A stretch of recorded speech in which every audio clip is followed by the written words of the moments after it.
Hello viewers, আসসালামু আলাইকুম। আরেকটি ভিডিওতে আপনাদের সবাইকে স্বাগত জানাচ্ছি। এই দেখুন আমার বাগানের শসা গাছ।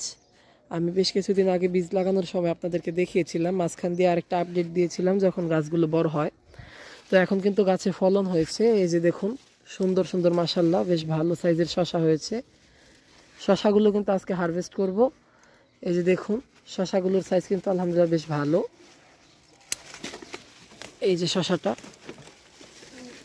দেখুন মাশাআল্লাহ, আরও একটা রয়েছে, সেটাকেও ধরো সেটাকেও নিয়ে দেখালাম। এই যে দেখুন আরও একটা আছে, দাঁড়ান এইটা রেখে নিই। এই যে দেখুন এই শসাগুলো আজকে গাছ থেকে হারভেস্ট করলাম। সাইজগুলো কিন্তু মাশাআল্লাহ বেশ ভালো এবং একদম প্রাকৃতিক উপায়ে করা, কোনো মানে কি বলবো রাসায়নিক সার কিছু দেওয়া নেই। জাস্ট নর্মাল মাটিতে কিছু সবজির পচা খোসা টোসা দিয়েই এই গাছগুলো লাগানি।